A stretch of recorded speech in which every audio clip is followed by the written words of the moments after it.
Hey guys, it's Michael here. I'm coming to you talking about Metal MAX Xeno for the PlayStation 4. This game was developed by Kotakoa Games, and yeah, it's for the PlayStation 4 and the Vita. It's a JRPG.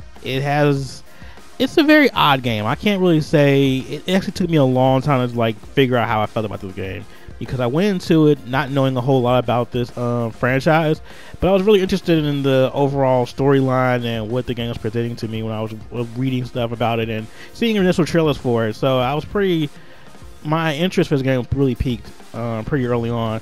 But after playing it for quite a while, I think I've been able to formulate my general opinion about this game. So let's go start with the story. So in this game, we're dealing with your typical post-apocalyptic, everything's pretty much screwed, the world's about to end, and all the humans are just about dead. It's very similar and reminiscent to games like Black Rock Shooter, in terms of themes and overall tone and concepts. So the main character of the game, his name is Talis, and his family died. They were killed off by the monster things called Zones, and he's pretty much going to try to get revenge on all of them, even at the expense of his own life, because he's kind of has a lot of really bad medical issues going on with him right now.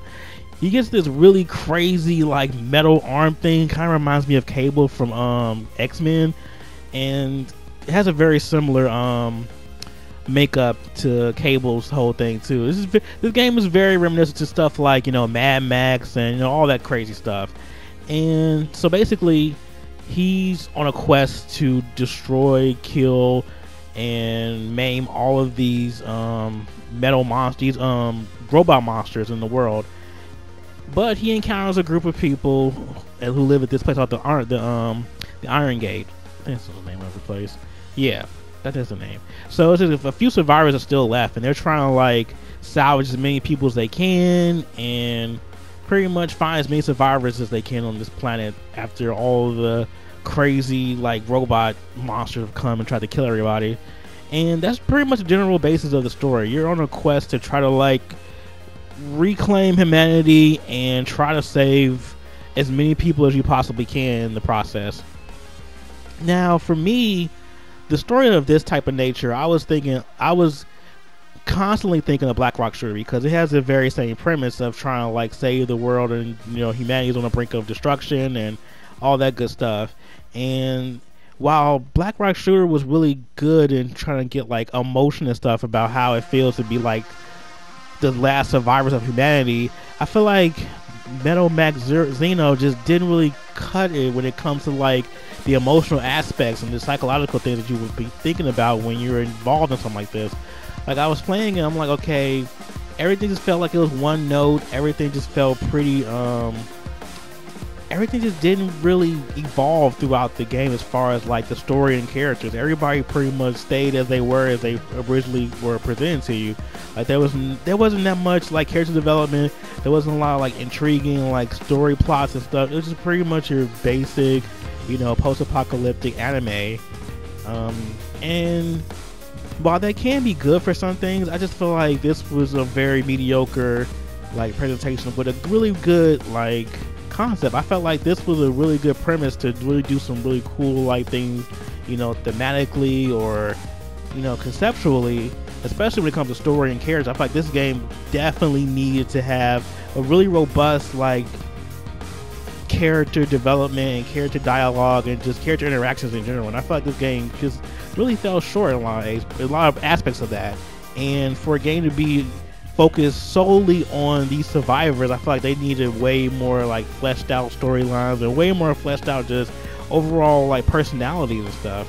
And it was a little bit downer for that part. The story, it's okay. It's just nothing that you haven't already read or seen or heard, pretty much. So it doesn't really break the mold. It doesn't really change any rules or anything, or it really doesn't do anything interesting. It just kind of presents it very straightforward. And while that's fine for most things, I feel this just had missed the opportunity to do something really clever with this type of premise. Alright, so now we're going to go into gameplay and graphics and the way the game looks and stuff. So this game is a traditional turn-based RPG. You have two different styles of gameplay, which is when you're fighting as humans, and then you have when you're fighting as actual, well, not mechs, they're tanks, pretty much.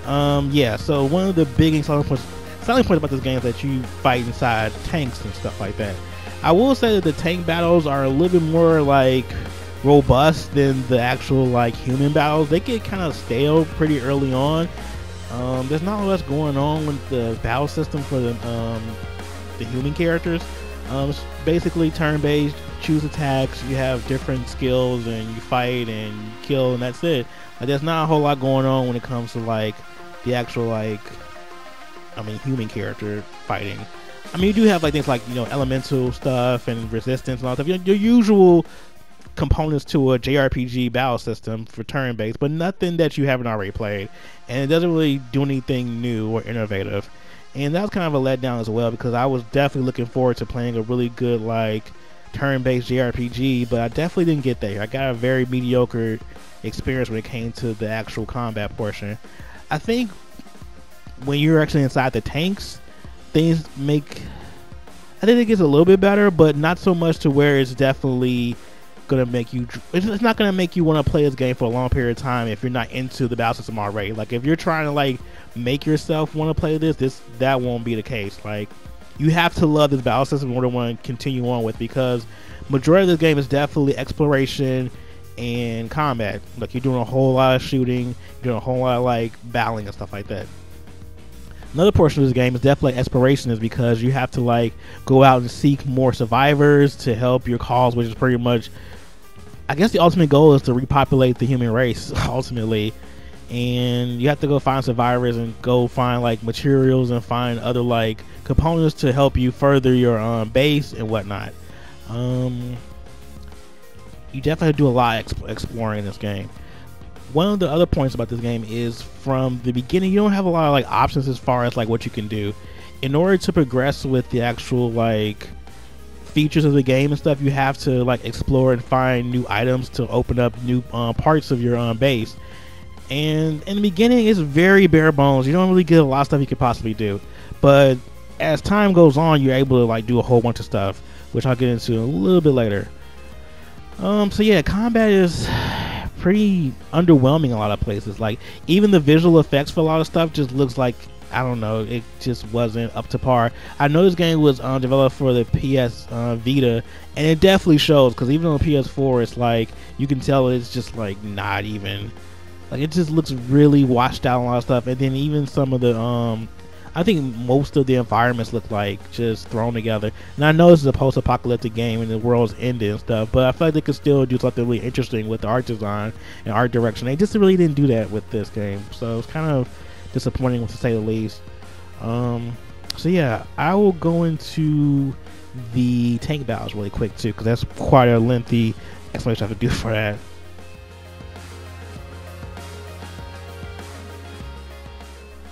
Yeah, so now we're talking about the really big selling point for this game, which is the tank battles.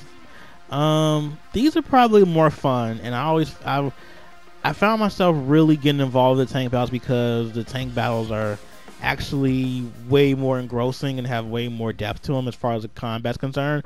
So yeah, your tanks have like so many different components to them, to where every tank is different and have like a whole different like weapons and strategies, and like, it's so well put together, I think, for the tanks and whatnot. I wish that the designs for tanks were a little bit better. I think the tank designs are a little meh, but just the overall combat for it's pretty good. I mean, it's your usual, it's still turn-based.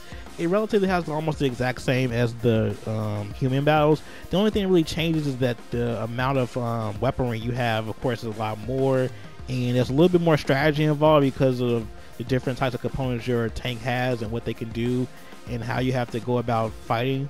One thing I did notice was how taking damage, like when you're in the tanks, every individual part of your tank takes damage as well, and after a certain amount of times, if you're like, say for instance your cannons and stuff, they take too much damage, you can't use the cannons anymore, which I thought was a really cool way to like make the game have some type of like, I guess, checks and balances when it comes to combat. Because of course, if you didn't have that, it would just be unloading your tank cannons onto your enemies all day. And I think that makes you have to like strategize what parts you're going to use and definitely how long the battle's going to be, because the longer the battle goes, the longer the battle goes, probably a good chance you'll lose a lot of your parts you have. So if you have a particular cannon you like, you might want to get this battle over as soon as possible, because it might get hit and then you won't be able to use it anymore. One thing I did like about this game was the customization of the tanks. You can definitely do a little bit of tweaking, as far as like you can change the color, you can change different parts, of course. Actually, you can change the design of some of them too. Well, not really necessarily change. You can just alter it or customize it to a little bit of your own liking. But you don't get a whole lot of freedom when it comes to customization in this game. But the tanks definitely offer a really good, robust, I guess, experience for this game. And it definitely makes this game worthwhile to a degree. And it elevates it a little bit higher, just being a mediocre, like, anime game that it kind of presents itself to be. Other than that, you get to explore the map. The world map is pretty huge, so that's kind of nice too. If you're one of those people who like to explore and look around, that type of thing, then this game will definitely be for you. Yeah, that's my overall feel. I'm like, the game looks okay. It definitely looks like a PS Vita game. It doesn't really push any type of like graphical power or graphical like fidelity as far as like how it looks and stuff. So you're not really getting a whole lot out of it visually. And to be honest, a lot of the like backgrounds and character models and just the overall like look of the game just looks a little uninspired. I feel like they could have definitely went a little bit higher as far as like putting some actual effort into the visuals for this game. Oh, one last thing would be the music and audio. The music's okay. It's kind of forgettable. It's your usual like standard like metal music, and it's not even the better parts of metal music, kind of like just the generic sounding like metal music, and that can get a little old really quick. I wanted the soundtrack to be a lot better than what it was, but I don't know. So yeah, that is my review for this game. I think it's pretty good, actually. It's not the best thing, and if you have like a really big hankering for a traditional turn-based RPG, this definitely would be a good pick.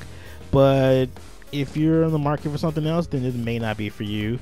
So yeah, what do you guys think about this game? Do you love it? Do you think this would be a good buy? Do you think this is a good review of this game? Do you think I'm just not knowing what I'm talking about?